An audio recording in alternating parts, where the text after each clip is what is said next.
Hey, it's your man StyleCon coming at you today with another video. Finishing up this little puppy. Got on the smartwatch today, but I did switch out the bracelet. Like it much better on the bracelet. Now let's get into today's topic of discussion. And that will be how to protect your luxury wristwatches in 2025. It's getting crazy out in these streets, especially in the US. But I'm going to give you some advice. It's up to you to do whatever you want to do with this information, but it can be your best friend in this case. First and foremost, make sure you have appraisals and you have insurance on your watches. That's going to be a savior. That's number one. When you take that watch out from whatever you buy it from, or if you have watches in your collection now, make sure you have them insured and get appraisals. Second thing is, don't wear them in big cities. If you go to New York, you're going to Miami, you're going to LA, London, some of these bigger cities where they have a lot of people looking to steal your wristwatch, don't do it. Take the cheap Seiko, take your smartwatch or whatever it is, but just be careful when you go to bigger cities. Like me, I live in a smaller area. I can wear most of my watches, and guess what? Nobody knows what they are. Unless you're a true watch aficionado, it's just a watch to them. So smaller cities, maybe not so bad. Larger cities, you might be asking for some trouble. Second thing, actually, that would be the third thing, wouldn't it be? Sorry, I got my little notes here and I screwed the numbers up. Don't keep your watches at your home. Now, I was just watching a video by, I think it was Watch Chris, and he was talking about one of his friends. They burglarized his house. He was on vacation. The wife and the kids went to pick him up at the airport, and they stole his watches. And obviously, that's never good at all, but don't keep them at your house, even if you have a safe. It's like, well, I got a safe. People are crazy. I'll give you a story. It's not about wristwatches. I live on the outskirts of a bigger city. There was a lady, she was in her house. There were some gentlemen who knocked on her door. They took her by gunpoint out of her house, made her go to the Mac machine and withdraw money. Then, I mean, it's a crazy story what people will do. Then they made her drive them back to her house. They let her go, but then they took off with her money.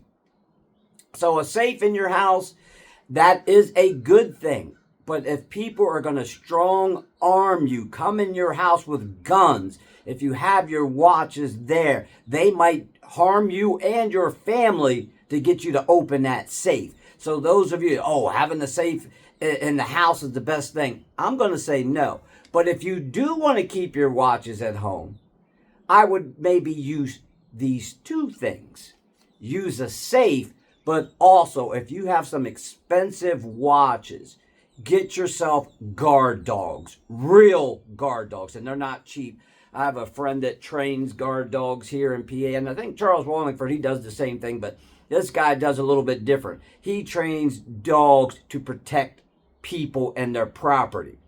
These dogs are not cheap. I think between the training and the dogs themselves, you might be paying anywhere from about $20,000 to $30,000. And at one time, StyleCon, when he was a younger man, I got robbed. And they stole some stuff from me. And the police, when they came out, said, you know what the biggest deterrent to a thief is? It's not an alarm system. It's not a safe. He said it's a dog. The biggest deterrent to thieves are dogs.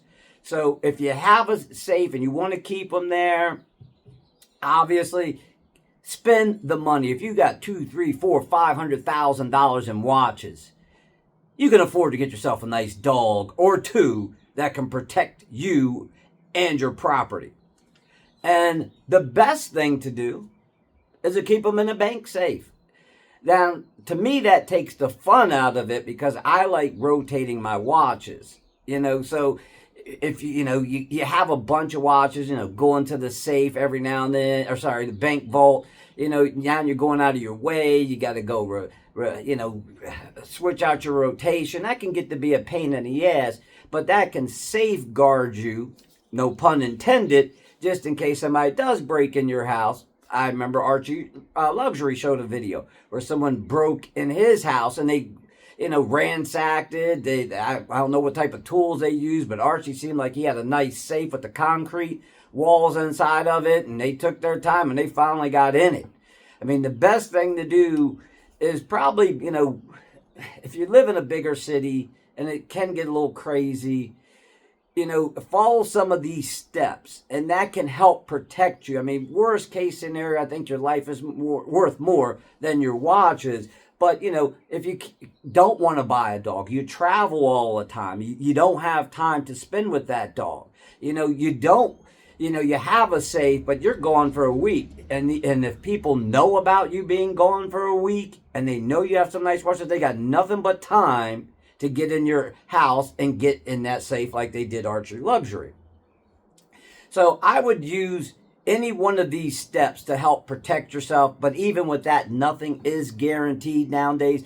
People out here are crazy. And once these tariffs kick in for the U.S. with China and all these cheap products go through the roof, I can see people doing more things like this in order to help themselves. And on that note, thank you for taking the time out of your day to watch my video. If you have any questions or comments, as usual, leave them down below and I will check you out in the next video.